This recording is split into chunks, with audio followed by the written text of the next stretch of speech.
More at seacoastbank.com/bank on better. Member FDIC. North Florida TPO, proud sponsor of WJCT's First Coast Connect, bringing to the community innovation in transportation planning, commuter services, clean fuels, and intelligent transportation systems. More at northfloridatpo.com. Baptist Health is a proud supporter of First Coast Connect. Baptist Health, committed to building a healthier community for all of us. More info at 202-4YOU or baptistjacks.com. This is WJCT News 89.9 in Jacksonville. Ahead in the next 5 minutes, live local news for the First Coast from the WJCT News team.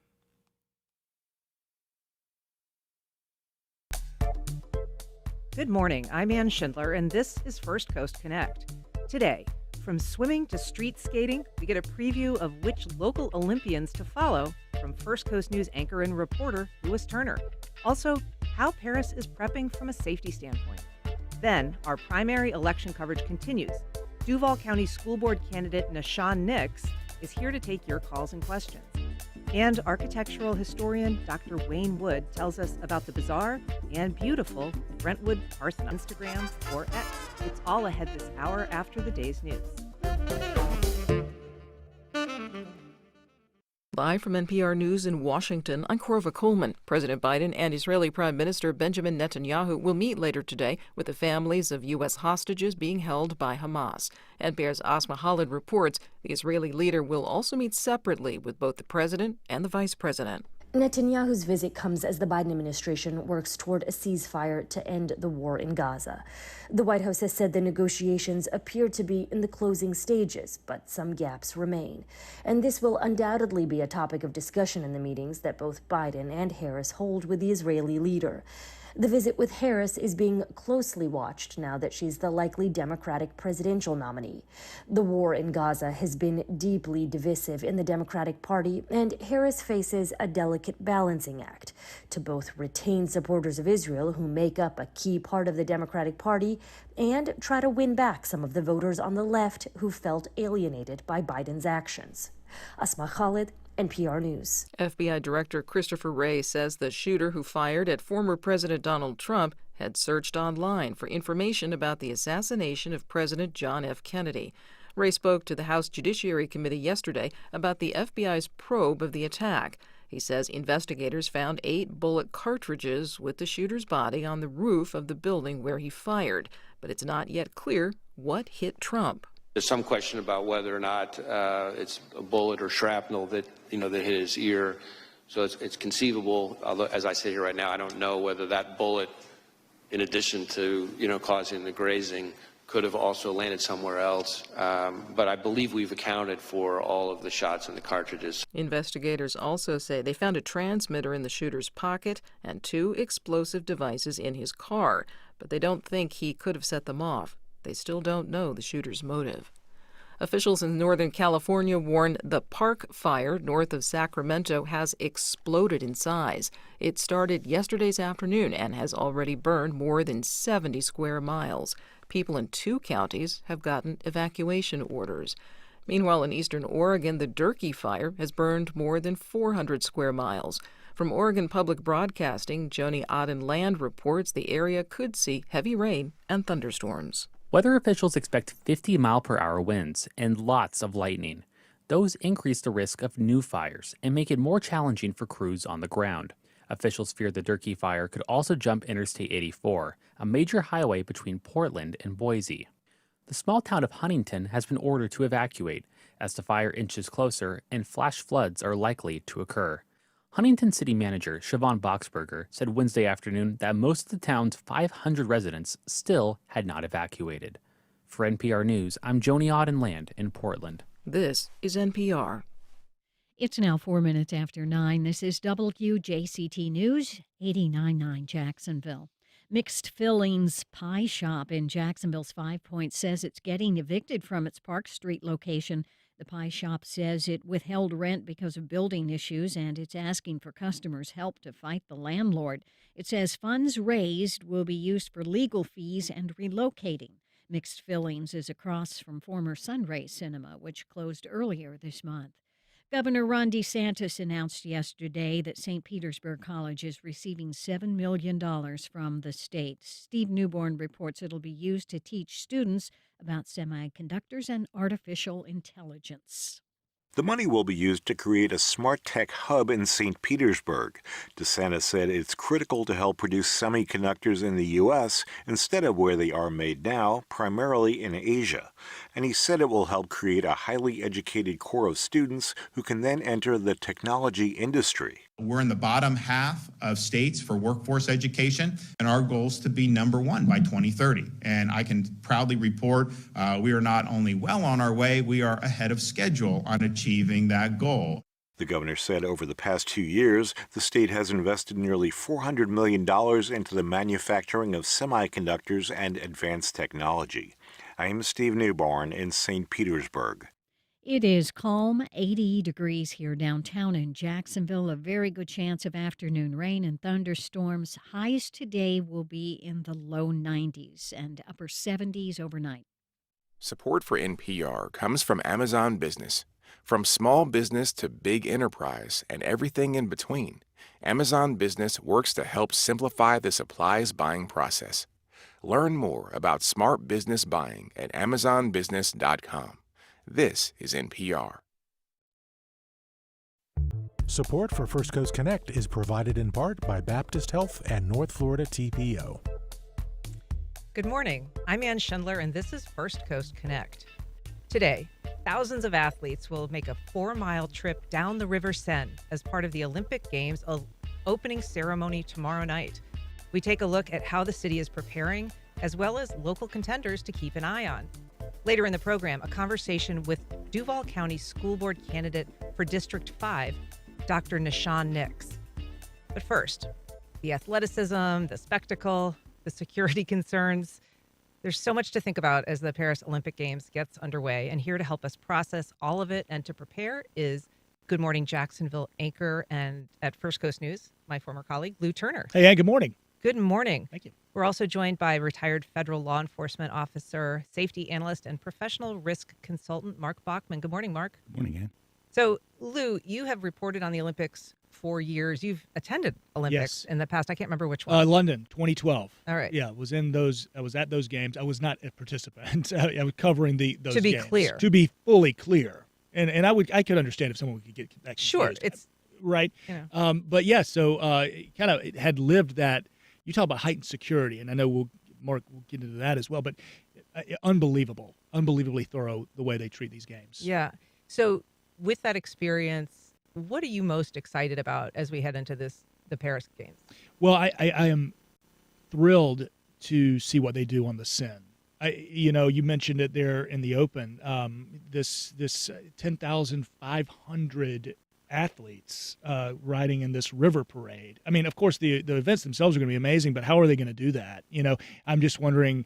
I know there's always a lot of surprises. If you think back to like Beijing, that was a phenomenal opening ceremony. But that opening ceremony with the surprise is every country going to get their own barge? I mean, what kind of parade are we doing here? So I'm thrilled and excited to see that. And then.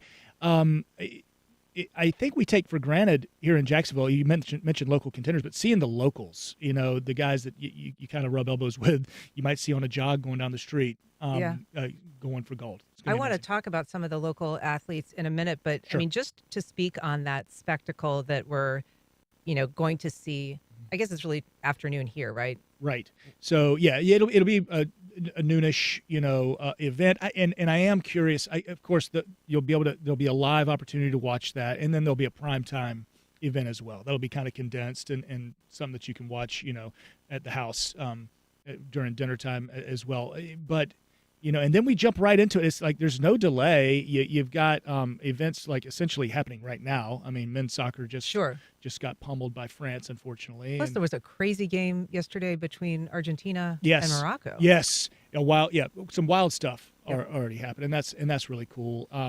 But yeah, the opening ceremony it's going to be one of the most unique that I think we've ever seen. So. And so this is the first time we're going to have a ceremony that happens on the outside of a stadium. I mean, this is a full 4-mile trip And the guy that's directing it, I mean, he's nuts. He's like he's done. Nuts is a great way to put it. Yeah, I mean, If very you're- ambitious. He Correct. did a 10-hour or 24-hour play that kind of mashed up a couple of Shakespearean classics, and Sure. there was pillows in the audience so people could sleep during it because it was this epic performance. I mean, his bar is pretty high for interesting. I am hoping, and again, I don't know. I have no insight because a lot of these are surprises. I hope there's a lot of Les Mis reference. I want some Jean Valjean. I want some. I want some going into the Seine. I mean, they gotta prove that they're going to do open water swims in that thing. Yeah. Let's see. Let's test it out. Let's roll it. So, in terms of safety, Mark, there's so many considerations, but even just surrounding the spectacle of this event that we're talking about,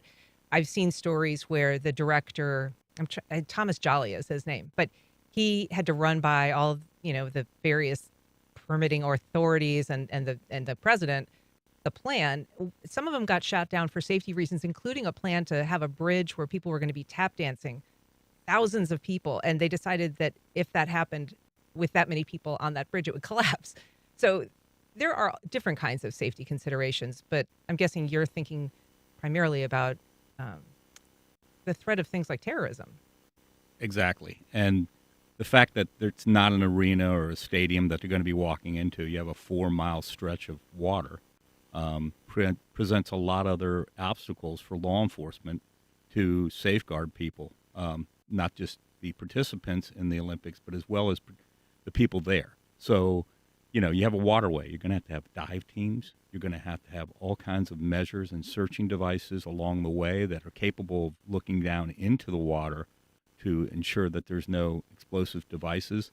You mentioned a bridge. Bridge is the most vulnerable thing. I mean, so aside from bridges collapsing with weight, it's, your people getting up underneath the bridges again and somehow putting some type of explosive device on there, as well as, again, an outside venue versus an inside venue. We see this right now with former President Trump, who's now in an inside venue, and the Secret Service is saying, hey, look, you might not want to do these outside venues. It creates a lot more of a risk to everybody who's going to participate, be involved, and be observers. And that, you raise a good point, because that recent assassination attempt, I mean, we're talking about 4 miles of protection. That wasn't even a half mile away where that shooting took place. Am I right? I mean, it was pretty close. It was less than a half mile. Less than a half mile. And so we know that, the need for a perimeter is significant, but I don't know how you patrol something that broad. You find a way to do it with all the resources that are available to you. I mean, it's Paris, France. It's France. They've had a lot of issues with terrorism and terrorist strikes. That's bad. The good thing is they've had a lot of issues with it, so they know how to prepare for it. They know how to maybe safeguard certain venues, maybe even better than the U.S. in some ways because of all the attacks, and that's unfortunate. But that's, these things occur. You go back and look at what you do. I have a great familiarity with the Atlanta Olympics back in '96, and I can tell you that during then, around the Olympic Village, you still had a 1-mile perimeter around the Olympics Village that they would not, they patrolled it. They did not. Anybody wasn't just allowed in. I mean, even though we have constitutional rights and Fourth Amendment rights, those rights somewhat come into play as everybody gets searched, things get checked out, garbage cans get tipped over. Suspicious vehicles, everything gets documented. The biggest problem is always communication amongst everybody. Then Al Gore, who was the vice president, he said, hey, we don't have enough security measures in Atlanta. They brought in 5,000 federal agents from various agencies, DEA being one of them. You were involved with that? I was involved with it from a supervisory standpoint. I was not there, but I did have agents there at the time. And despite that, there was a bombing. Right. They still got in, right? So there you have it. I mean, I'm not saying that everything's 100% shore-proof. It's just not. This, from our understanding, there's going to be 45,000 police officers and 1,900 reinforcements from other countries around Europe, another 10,000 military troops available. So that is a really heavy presence. Does that strike you as sufficient to do the job? I don't know sheer numbers. I can't speak to that. I just know that what makes it more challenging is it's uncommon. It's not like any other Olympics. You're not having a venue where the athletes come inside and everything's pretty much in a smaller perimeter area. you're talking about a huge area. So the vast numbers that are going to participate, you probably have to, it's a force multiplier. Having more real bodies out there in a law enforcement and observation capacity is, and obviously the technology's gotten better. I mean, you're going to have a lot of aerial technology as well aiding in this. But again, yeah, it's going to be daunting. It's interesting. Oh, go ahead, Lou. I was going to say, I was listening to a report. I was listening to some of this. You talk about aerial. I've heard they've got drone submarines that are going to be going through the river. And Mark, I'm curious. Like, it's almost like it's a law enforcement Olympics as well, because the reinforcements are coming. You've got law enforcement coming from the United States of America, countries all over the world, and I'm just it is amazing the resources I'm hearing about. Yeah, absolutely. There are specific challenges. I mean, this is not just one person you're protecting going down the river. This is, I don't know how many 10,500. That'll be going, minus the surfers who will be in Tahiti. But it's an amazing an amount. And one of the kind of double-edged swords perhaps with the security is with France, they're using a lot of outdoor space, which you look back at certain countries, China or Greece, the financial crisis they get into when they build these massive arenas and these stadiums and this infrastructure, and they spend all this. So one of the things Paris and France in general was doing is, we're not going to spend a ton of money. We're going to use facilities we already have in place. That's one of the benefits of France, and we're going to use a lot of our outdoor space. So that's a positive, right? They're not spending all this money and going into massive debt as a nation. And this is one of the least expensive Olympics. Correct. But then you run into what Mark is talking about, this massive outdoor 4-mile parade down a river, which is just going to be a very unique thing. Again, very thrilling. We're talking about the Olympics with from a safety standpoint, from kind of a more fun standpoint, in terms of talking with Lou Turner about the athletes, Mark Bachman about safety. You can join our conversation by calling 904-549-2937, or you can email comments or questions to First Coast Connect at WJCT.org if you're watching the Olympics. If you know somebody who's in the Olympics, we would love to hear from you. I do want to turn to the athletes, because that's obviously a fun topic. Sure. And there are a bunch of locals.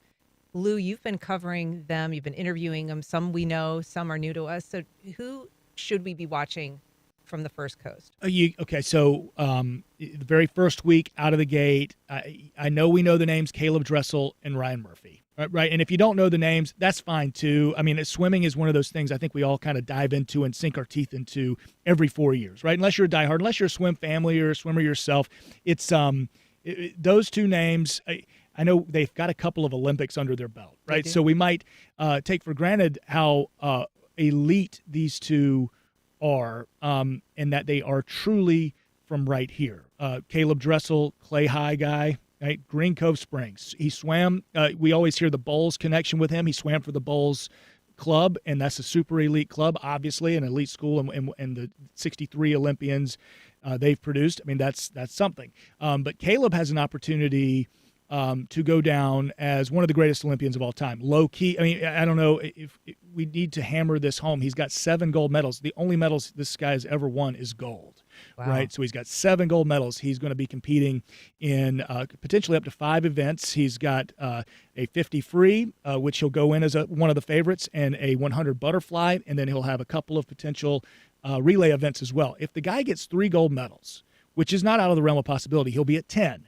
That would put him as the second person ever to have double-digit gold medals behind Michael Phelps. Now, he's not going to catch Phelps at 23, right? That's not going to happen. But he would be potentially the guy from Green Cove Springs, right?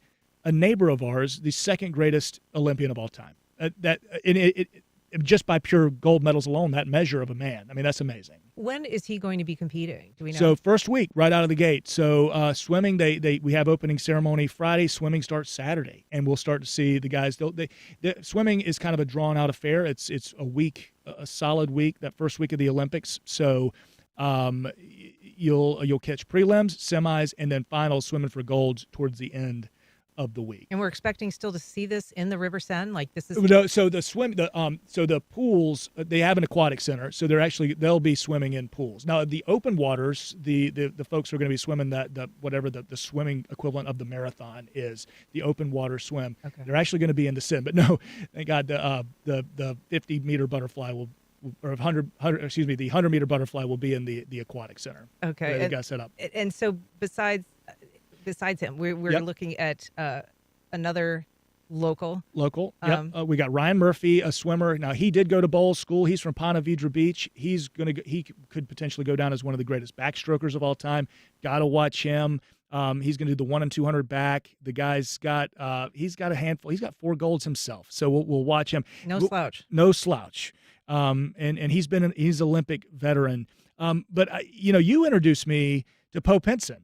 Oh, yeah. Which is an awesome local Olympian. So remind us who she is. So Poe is Fernandina Beach, right? Amelia Island, good Nassau County girl. She is a youngster and is going to be skateboarding in the Olympics, right? So she's and that's a first, right? Yes, This is yes, 19 years old. She had an opportunity actually. So 3 years ago, 16. She would have been 16. Had an opportunity to be in the previous go round in Tokyo, just missed out, but this time, I mean, she'll be there. And I'm ignorant to.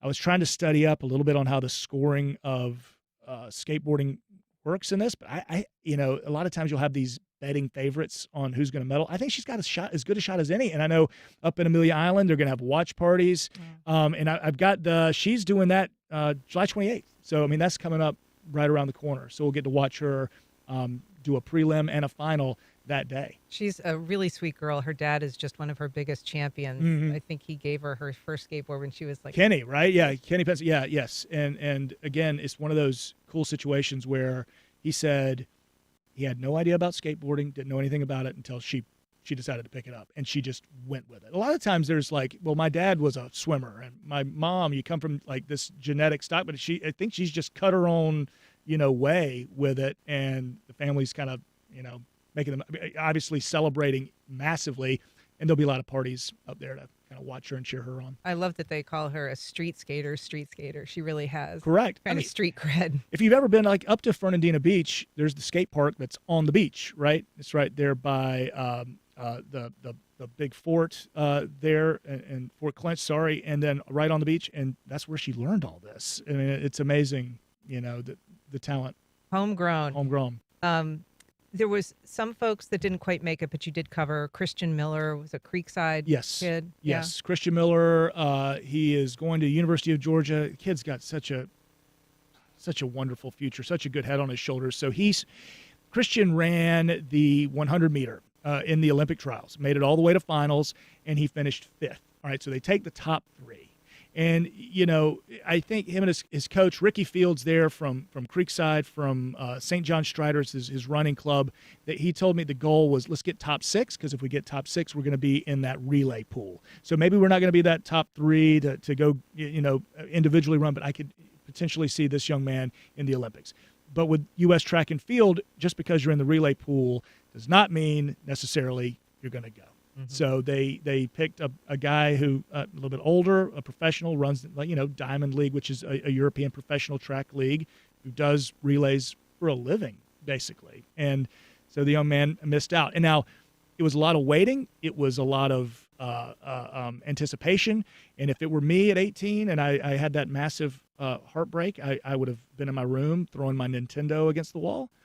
But he has such a good head on his shoulders. He's like, he just puts a lot of it in his faith. And he said, hey, listen, God's going to put me where he wants me to be when it's time to be there. And I am certain when we're sitting here talking about this in 4 years for the LA Olympics with Mark, and we're talking security and we're talking local athletes, we're going to be talking about Christian being a tremendously high probability contender to get a gold medal in that 100. I mean, to earn the title fastest on earth. So you were talking about genetic heritage for some of these athletes, and there is a soccer player whose dad played for JU, and I don't know how to pronounce his name. I apologize. It's a Mihailovic, 25 years old. Yes. He's a midfielder.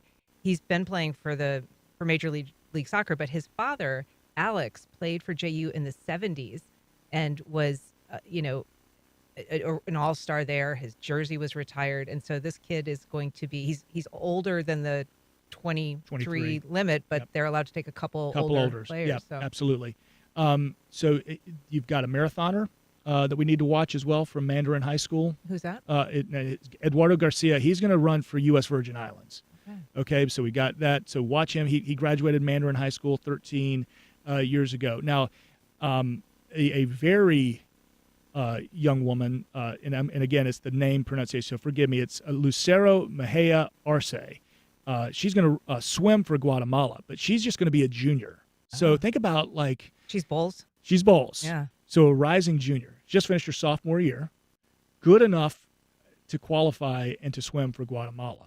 I mean, it's not just, Team USA is such a hard team to make swimming. It's so highly competitive. It's not like you can just say, well, I'm going to go to Guatemala. It's going to be easier. It's not. Yeah. There's you have to meet, just because you say maybe you're the best swimmer in Guatemala, you still have to meet the Olympic standard. So this young woman is extremely gifted as just a sophomore. So watch that name, watch that space, because to think of that age on this massive stage is awesome. And bowls has this international, population of students. So there's also someone going to be competing, representing Peru, someone representing Jamaica, but they're all bowls kids. That's correct. Yeah, and as we mentioned, through history, dating back to David and Martin Zubero in 70s, 80s, 90s, you've got 63 Olympians that have come, that bowls claims. Wow. So either high school, either graduates from the school, or they've got a very massive just swim club. Like when we were talking about Caleb,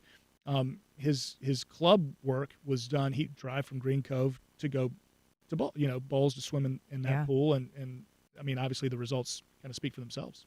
We've got a call from Curtis on the north side. Good morning, Curtis. Go ahead. Good morning. My sister, it is so beautiful that when I listen to your program. Thank you so much for the information about the homegrown talent. I knew of the swimmer, but I had no idea of the skateboarder out of Fernandina. That's beautiful, man. I thank you so much for this, guys. Absolutely. Thank you, Curtis, for calling. It is fun to follow these local athletes and to share their stories as you've done. You really get to know them on some personal levels often. It's amazing. You get a little starstruck. The best coverage, and this isn't bragging about the local news element of it, but if you were to go go to ESPN, or you go to these major networks to look for Olympics coverage, it's not as extensive as some of the local hometown newspapers and television stations. And I say that because the Olympics, while it's a global event, is very, very local. You find your stories on a local level. It's not like rooting for the Atlanta Braves baseball team where no one's local. You're just rooting for the city, but you're finding they're just kids and adults that are right down the street from you, and you get this local. So you want to learn more about Team USA gymnastics. Sometimes you just read the Houston newspaper. That's where the training center. You pick up great coverage like that. But the Olympics, while global, is so local. Mark, is it possible for someone who's got a law enforcement background like yourself to watch and enjoy the Olympics, or do you find it just you're on edge because you're anticipating or looking for, problems? I think you can't help but watch. You're going to, obviously you have a job to do, and you have a specific assignment usually, because it's again, this is a big venue, a big task. In Atlanta, you had the whitewater rafting somewhere else. You had archery somewhere. You may have been just at that event. And that was your security assignment. Or you could have had the village itself, but yeah, you can't help but watch some of it. To go back to what I was saying about security doesn't matter until it matters, right?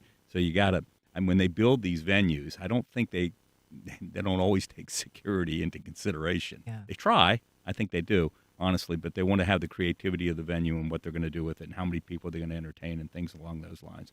One thing that's interesting in terms of security and prevention is the use of AI. And I think we're seeing that really expanded in this format. They're going to be having AI comb through hundreds of hours and hundreds of thousands of camera angles, trying to identify something that looks like it could be a problem, which is an extraordinary metric, right? They're looking for something that could be a behavior or an action that someone's taking. So the use of AI is going to be a part of this whole matrix. Again, that's going to aid greatly because it helps not having to put maybe people there and move personnel around in that measure. I can tell you, when I was with DEA, we worked Pasofino horse shows all the time. And we had the facial imagery machines, which were very kind of archaic compared to what's out there now. But we were doing it basically to look for, because a lot of the cartel members would buy Pasadena horses was a big thing for them and going to these shows. Really? Yeah.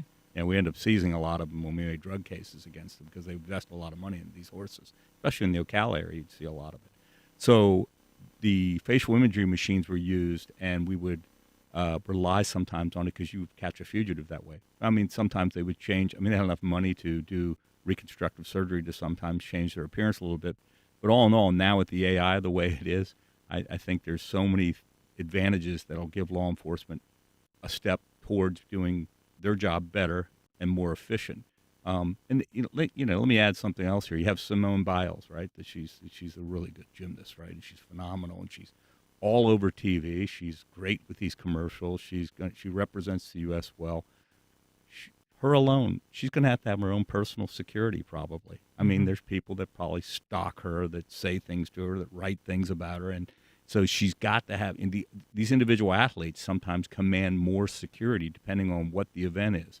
Again, I'm not downplaying swimming, but gymnastics draws a lot of people. Yep. And it's going to require a lot of security measures. That's right. He mentioned Ocala, and Lou, that kind of reminds me that in recent years you've been doing average guy. Well, the last cycle you did average guy Olympics. Yes. Well, I think it was a comedian once said, I think it was attributed to Bill Murray, I don't know if he actually said it, but every Olympic event should have one regular person in there for context. Right? Just for perspective. To see what the rest of us could do. And that's 100% what I'm doing, with these, just, comparing an average guy time. Because if you watch NASCAR and all the cars are going fast, but you put a Corolla on that track and you see truly how fast they're going. So I'm the Corolla. You're the Corolla. I'm the Corolla in this scenario. Great car, by the way. Sure. Fuel efficient. Pacer, right up there, ready to go. But 100%. But average nonetheless. And so you're actually doing a competition today after this show. We'll go run the 100 meter. That's if you're watching online, you're watching the stream. I am dressed down, and Mark always dressed so beautifully. And I did wear a t-shirt and shorts. And so we're going to. You got to be ready. Got to be ready because you can go right down to Beachside High School, get coached up, and do that thing. You mentioned Ocala, and horses came to mind, and you're thinking security. Horses have to have their own passports. Horses have to have their own passports. The answer is yes. Yes, That was a question. That was a question. Sorry, I didn't know if I was asked. I said it as a statement. Did you know? But yes, the horses that travel over for dressage and the jumping and all that, they go in these luxury aircraft, and every one of them have their own passports in order to make sure the correct horse is making their way over there. I feel like there's a pun that I'm missing. Gotta be. I should, Yeah, we don't have the horse sense for it. Or the horsepower to carry out the joke. And the Corolla. We'll figure it out one day. It is fun to talk to both of you. Thank you so much for being here, Mark you. Bachman, Lewis Turner. You're welcome. Appreciate Thank it. you for having me. And good luck with the competition today. All right, up next, we're going to continue our primary election coverage we're going to continue our conversation with local candidates. We're going to be talking to Duval County School Board District 5 candidate, Dr. Nishan Nix. Hey, Dr. Nix. Good morning. Good morning. Good to have you here. It's an honor and a pleasure to be here. So in addition to talking to me, Dr. Nishan Nix will be answering your calls and questions. You can reach us at 904-549-2937. You can also email firstcoastconnect@wjct.org, or you can reach out on social media. So District 5 represents Normandy, Murray Hill, Avondale, San Marco, Paxson, and Lackawanna. That's a huge swath of territory. It's currently represented by former council member, but Warren Jones, school board member Warren Jones, who's term limited. How do you describe this district to other people, and what about it do you feel called that you want to represent it? I think it's a beautiful blend of what Duval is when you look at School Board District 5, which encompasses City Council District 7 and 9. And you have some of the highest of the high pertaining to socioeconomic status. And then you have those who are what you would call disadvantaged when you start talking about marginalized socioeconomic status. And where I come in is that I've been boots on the ground for a very long time. And I am elated and excited for the mandate that I feel is on my life to serve in this capacity. And before I actually filed, I did sit down with school board member Warren Jones, as well as the other candidates that are currently running for the same office. So you are a pastor, you are a martial arts instructor. Tell us a little bit about who you are, your personality, and your life? Thank you for asking. I'm originally from Syracuse, New York. When it comes to upbringing, my biological father, who was a smart guy but didn't make smart decisions, he spent most of my youth in prison in a place called Attica. My mom experienced with drugs at a young age, and she struggled with substance abuse. The most beautiful woman I've ever seen in my life. My mom passed in 2020 from fentanyl. Sorry to hear that. Thank you, thank you. And I don't share this with your listening and viewing audience for sympathy. I'm just saying that when you got the right components in place, you can conquer any trauma. You can conquer any situation. And my stepfather took our beautiful blended family from Syracuse, New York to Jacksonville in 1990. I attended Merrill Road Elementary School. I met a phenomenal teacher in 5th grade by the name of Tona Pillin, who called me in at the first of the year with my mom and said that I'm not going to pass Nashawn because if I do, I'll be doing him a disservice. He is not reading on grade level. So I broke down crying and I said, there's got to be another way. And Miss Pillin said, I can't just pass you. And I said, Miss Pillin, but you said, where there is a will, there is a way. Miss Pillin tutored me every day after school in reading until I was able to read on a 6th grade level. Fast forward, I attended Edward Waters College, now Edward Waters University. I graduated senior class president with a degree in education. I did my student teaching at SP Livingston Elementary School. You don't choose the school, you don't choose the grade, you don't choose the subject when you're a college student, but my department chair chose SP Livingston 5th grade reading for my last course in student teaching before I could actually graduate with my degree. And the irony is that you take something that you once struggled with, and now you're able to reach back and pull others forward. It's an inspiring story. You previously ran for city council, so this is not your first rodeo, so to speak, when it comes to running for office. Your district has a lot of challenges. As you say, it runs the gamut from, very challenged. There are actually some really difficult schools in your district, including at the pretrial detention center. There's a school in your district that is at a domestic violence shelter. So kids who are in extreme situations and difficult learning environments. How do you plan to attend to the needs of those kids while also furthering the goals academically of the rest of the district? And thank you for asking that question. And I'm going to try my best to kind of summarize this because it's kind of hard to summarize 2 decades of work in a 1-minute response. But I've worked in social services at Hollybrook Homes and Apartments. But it starts with needs assessments. And once you're able to calculate the data to be able to identify what are the immediate needs, how can I get the buy-in from the residents, how can I get the buy-in from the parents, get the buy-in from the children, where do they attend school? And I was able to track and manage that data. So these decisions that we're making, they're not just impulsive decisions or emotional responses. These are data-driven decisions. Another thing is that I worked in over 20 schools in Duval County Public Schools. I worked with some of our most severe behaviorally challenged individuals. I don't know if you know this or not, but on certain public school sites, they have what you'll call pride campuses. Those pride campuses have children that struggle with EBD and ODD, emotional behavior disorder, oppositional and defiant disorder. I was able to come in during school and teach martial arts, a curriculum that I created, SEAL Team, social, emotional, and academic leadership through mentoring and martial arts to help build a high sense of awareness, a high sense of dignity, and a high sense of determination. And we were able to take children with severe emotional needs and help them go from isolation back to general studies with their peers. And we had students that were able to become honor society students. So I'm going to go back to Ms. Tona Pillin. Where there's a will, there is a way. We've got a call from Stanley downtown today. Good morning, Stanley. Go ahead. Yes, good morning. Today I'm so proud to be able to talk to Nashawn Nix. He is most qualified educator I have ever met in my life, and I have traveled the world. I support him his ethics, his temperament, and his heart is in the right place. I support Sean Nix, and if I had $1 million, I would give him $500,000. And one half. All right. Thanks, Stanley. Appreciate that. So we should say you're facing Reggie Blunt and Hank Rogers in the August primary. We had Reggie Blunt on this program on July 17th.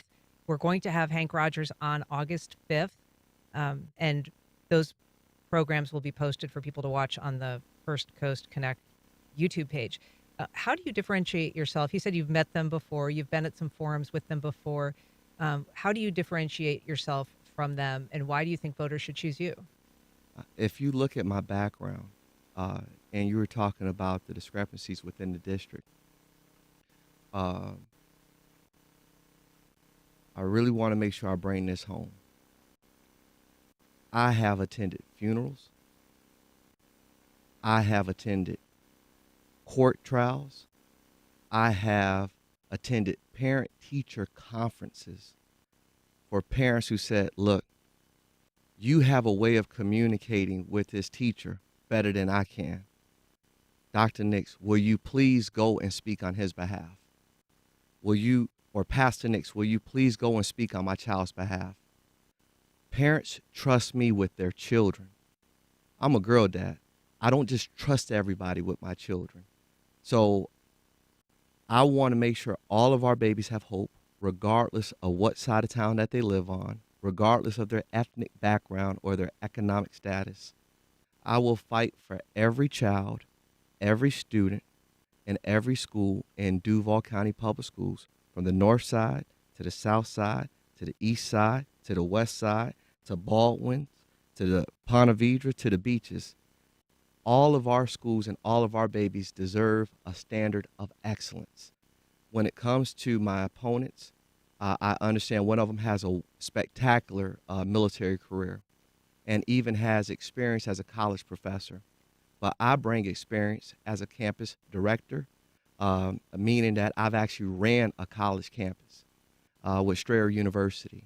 I know what it's like to talk about scalability. I know what it's like to talk about budgets. I know what it's like to talk about retention and recruitment. And with the skill sets that I believe that I have, it's going to benefit not only the district, but it's also going to benefit our local community. And then with another one of my opponents, they have a history and a tenure in a state legislator in a non-elected position.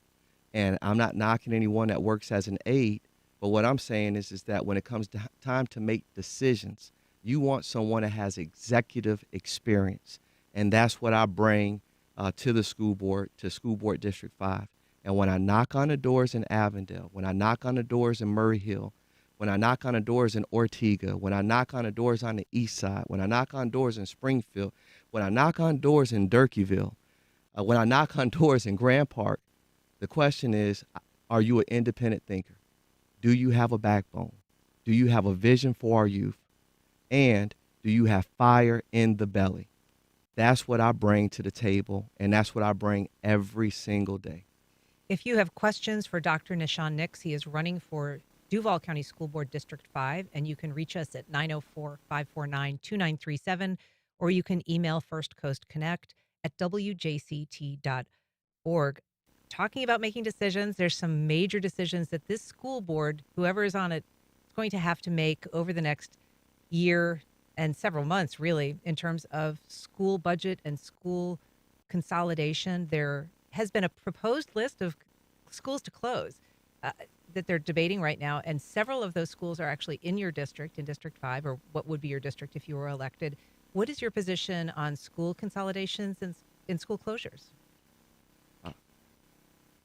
And my positionality is what I promise all of my constituents and all those that are listening, is that it may not be your school that's on the chopping block right now, but when your school is brought on that chopping block, I promise to be honest, open, and transparent. And I am the only candidate that has definitively said that I will fight to keep our local neighborhood public schools open. When we're at forums, will you fight to keep my school open? Will you definitively? I will fight to keep our local neighborhood public schools open. You should not be denied a high quality, high performing public education in Duval County Public Schools. I don't want, according to the Jacks Chamber, we have over 600 families that move to Jacksonville on a weekly basis. I don't want DCPS schools to be an afterthought. I want DCPS schools to be a forethought. Right there at the beginning, we're coming to Jacksonville because they have the best performing public schools in the nation. So, and that's what our current superintendent says. I want to hold his feet to the fire. I want to make sure that I can get the buy-in because the power is in the people. And I share with all of my constituents, if we're able to keep this mobilization from election to throughout the budget, and the budget has not been proposed yet, but when elected, I will go line by line to see how we can compensate our teachers who are underpaid, to make sure that they have the resources pertaining to the paraprofessionals, as well as other supplies that they need to make sure that our children are getting a high quality, high standard education. I want to ask you, because the school district here and all, really around the country, school districts have become very politicized, very difficult places, I think, for people to be sometimes. Sometimes they haven't felt like safe spaces. What can you do to either diffuse that level of animus and sometimes anger, or work with other people who may have very different views from you? Thank you for asking that question. And when you talked about pastoring, I'm also a chaplain with over 1,000 hours in training pertaining to clinical psychotherapeutic counseling. Typically, you cannot relate to anybody until they've been able to completely amplify voice. Once they've been able to amplify voice and know that they've been heard, then we can go back in to see the areas that we both agree on to be able to move forward pertaining to conflict and resolution. And closing schools is not critical thinking. Closing schools is a matter of convenience. So when you start talking about politicizing, I do believe in spirited debate. But at the same time, there's got to be a common denominator that says, listen, we got to make sure that we're putting our children first. How are we setting our babies up for success? And we need all hands on deck to do it in Duval. Tell me what your position is on books. That's been a major issue for the school board here and elsewhere, for people who are concerned about the content of literature that children are reading and seeking to have that material, put elsewhere or out of their reach. Okay. Just briefly. I'm going to say that pertaining to books, I don't believe in the book ban. I believe that as we open up genres and reading, we go past reading for testing and we go to reading for comprehension. And when you're able to be able to dissect different genres, then you're able to make an informed and educated decision. Well, Dr. Nishan Nix, we really appreciate you coming on the program today. It's nice to meet you, and we look to stay in touch throughout the campaign. I'm fired up. I'm excited. Thank you so much for this opportunity. Yeah, thank you. And there is a JPEF candidate forum next week for District 5. You can find information. No matter how much order, sense, or predictability we try to bring to our lives, uncertainty and the anxiety it can create are always there. But what if that's actually a good thing? Uncertainty is all about frontier work. It's about threshold work. It's about moving forward. And yet we treat it in our culture as a kind of shameful flaw. That's on the next On Point. Today at 11 on WJCT News 89.9. On the next Fresh Air, as the war between Israel and Hamas continues, the conflict between Israel and Hezbollah is escalating. We'll talk with Dexter Filkins of The New Yorker about his reporting trip to an area of Lebanon controlled by Hezbollah fighters, meeting with a Hezbollah commander, and why this conflict could draw in Iran and the U.S. Join us. Today at noon on WJCT News 89.9. Maybe you start your day with the news on Morning Edition and catch up later with All Things Considered. Well, news doesn't wait. Stories evolve during the day, in courtrooms, financial markets, on the streets, and at kitchen tables, locally, nationally, around the world. I'm Robin Young. Each afternoon, check in with Here and Now for the news as it's happening. That's Here and Now from WBUR and NPR News. Tomorrow at 2, here on WJCT News 89.9. Israeli Prime Minister Benjamin Netanyahu is visiting Washington, D.C., 9 months into Israel's war with Hamas. We break down his address to Congress. Plus, we discuss how Donald Trump and the likely new Democratic nominee, Kamala Harris, are thinking about foreign policy in places like China, Ukraine, and the Middle East. That's next time on 1A. Today, starting at 10 on WJCT News 89.9.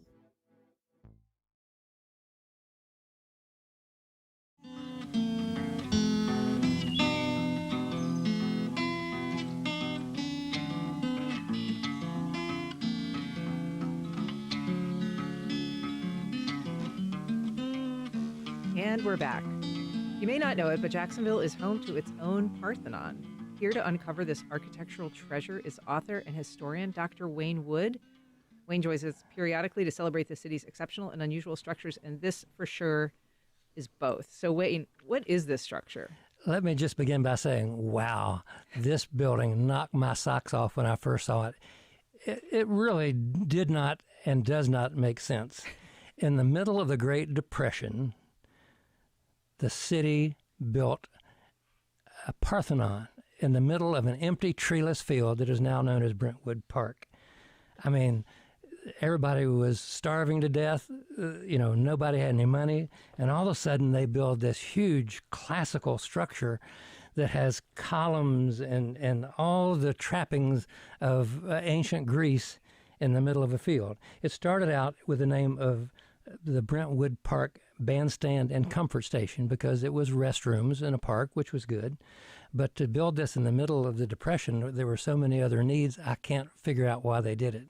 One of Jacksonville's greatest architects at the time, Roy Benjamin, was the architect of the building in 1932, and then they made a large addition to it in 1937, of which he was actually also the architect as well.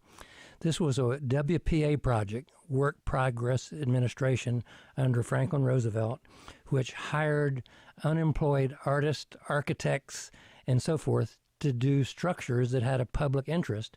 And the deal was usually if the city would put up part of the cost of construction, usually the materials and the land, then the WPA would pay for the actual work and the construction and architect for the building. This was one of those, and it's probably, it's a masterpiece. If you have never been to see the bandstand in Brentwood Park, you need to go there. It's at the end of West 25th Street. So you drive down Main Street, go to West 25th, and there you are, and all of a sudden this very large building opens up. And I said in my book, it has almost a dictionary-like checklist of classical architectural details, things you may not have even heard of.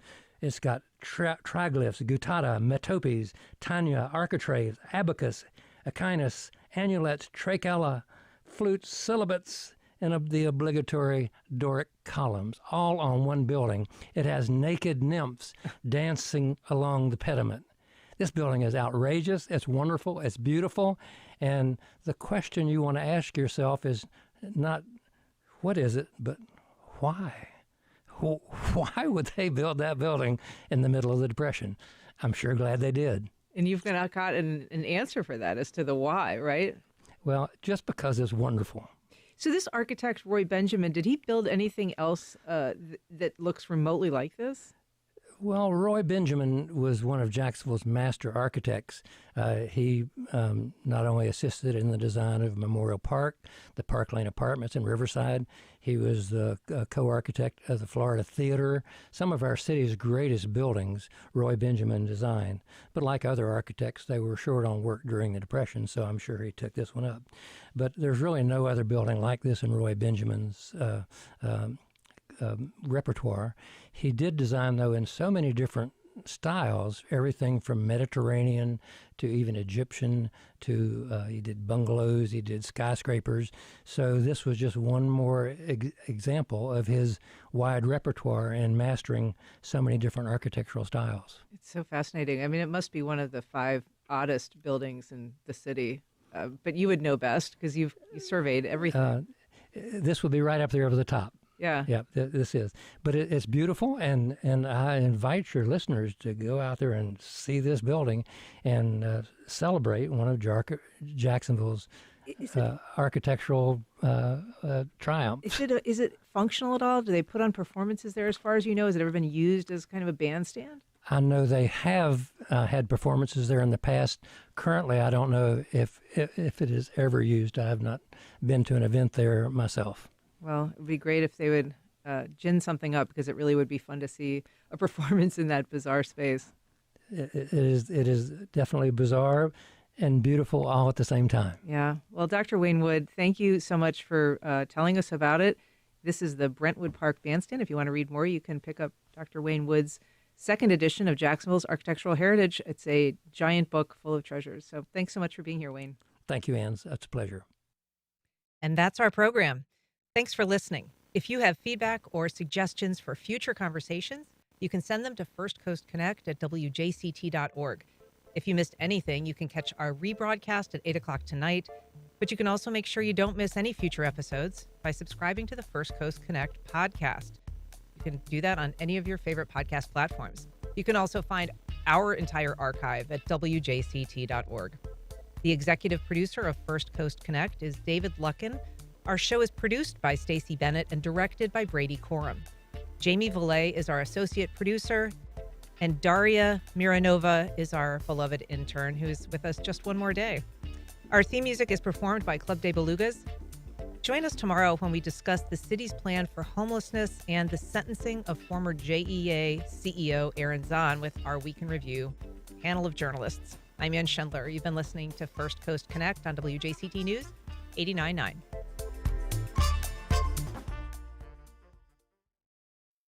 Support for First Coast Connect is provided in part by Baptist Health and North Florida TPO.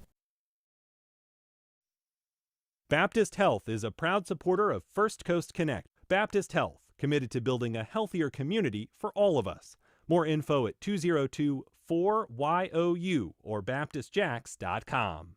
North Florida TPO, proud sponsor of WJCT's First Coast Connect, bringing to the community innovation in transportation planning, commuter services, clean fuels, and intelligent transportation systems. More at northfloridatpo.com. Covering Florida, providing healthcare coverage enrollment assistance. Navigators provide phone and virtual services in every Florida county. 877-813-9115 or coveringflorida.org.